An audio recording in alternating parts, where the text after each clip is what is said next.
welcome back. I wanted to put together a short video on ESU decoder for Atlas. I wasn't quite sure if it was going to fit or not. They mentioned something about pre-2016, and I was kind of a little bit worried maybe it might not fit.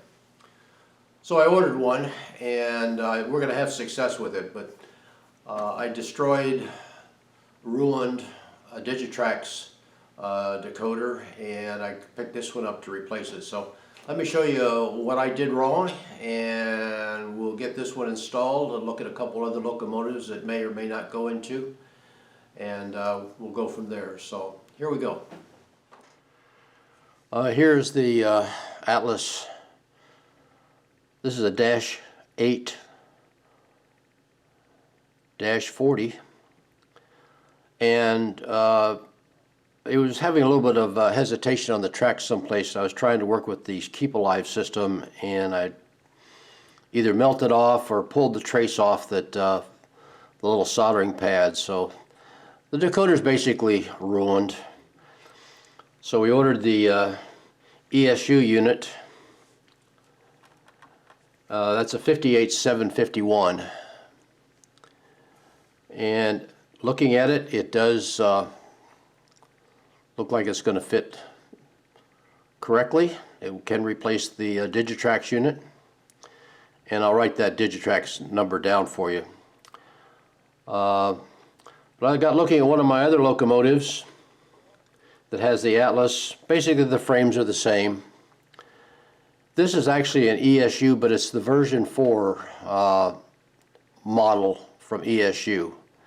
And the components on it almost look the same, but I just wanted to show you that if you do have a version 4, that will fit all the locomotives. And I'll write that number down of that decoder down here. It's something 7100, but I'll write that down for you. Then I got looking at one of my other locomotives that had another Digitrax in it, and it's got the speaker here on the back, and that looks like it's going to work. So it looks like all the frames for the Atlas are pretty much the same. This one that I have, the -8, it's kind of interesting. Years ago there was a fellow out in Carson City, Nevada, that you sent him the frames and he would machine out the fuel tank area for your speaker, and you could install it, and that's what this one has. So I just have to undo the wires there, and we'll put them in. So let me get that installed, and we'll see how it operates. Got the ESU decoder installed. It fits very nicely. In fact, you do not have to really open the framework up very much to get that down inside and then push it back. One thing I had was it was a little bit loose. I had to add a little bit of a light solder, just a little bit of a trace on there to make that fit snugly. Once again, I do have the power hooked up in the fuel tank area. This may be a little bit hard if you have to install a speaker. I don't really think one will fit in the back. But I may have to try that on one of my other units. I did get this installed. I went to operate it. I said, God, there's no lights. There are no LEDs installed. They supply those, and you have to put those, install those on. This front one really very, very short to get the nose piece on, and the back one that worked out quite well. So anyway, it works. I do have one question. I'm not sure how to turn down. The prime mover is a little bit loud for the unit. Let me get it fired up here, and we'll get some sounds out of it.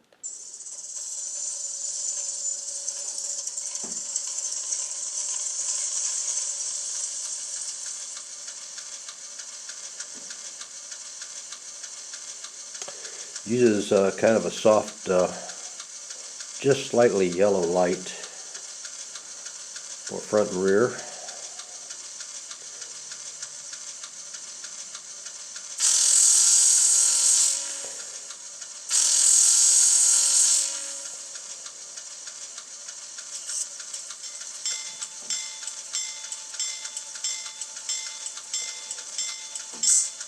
They're pretty good here. Once I get it up to speed, though, I found that the prime mover does get a little overpowering. So I'd like to turn the prime mover down just a little bit, and I haven't figured what sound file that exactly is, but we'll get that. And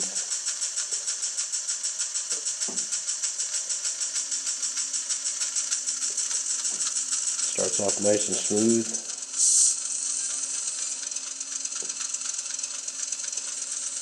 That's a setting of 2. So I'm very pleased with the operation of the unit. And we'll give it a startup.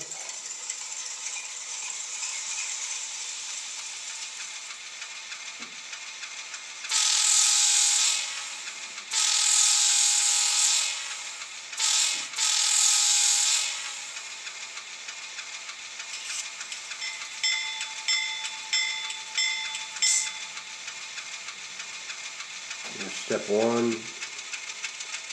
step 2, and I've already turned down, I only have my engines running about half speed anyway, so the grandkids don't try to drag race them around the track. And step 3, so very pleased with it. Hopefully I've given you a little information on the Atlas decoder from ESU. Kind of wish that they would give you a little more information exactly on what locomotives that would fit in. They take a little time to investigate that. You're going to put $100 out for a sound decoder. I did look, it looks like if you left the rear LED off their decoder, the little sound cube that I had for the SD40s in a previous video that I made, it looks like that would fit in there and the shell would still go back on. I didn't try it, but if I get the chance with one of my units, I may give that a try. Another way you might look at it, if you have a locomotive Digitrax, I have to look at my notes here, a DN163AO or an SDN, the sound version 144AO. I know all my locomotives, my Atlas run those. This ESU decoder will work. MRC 1812. It'll replace that one. Interesting one with the MRC is that the speaker is attached directly to the board, and that would be an easy way to get sound into those. So, anyway, hopefully I've helped you out. You have a great day. I really appreciate you watching the video, and we'll look for you again real soon.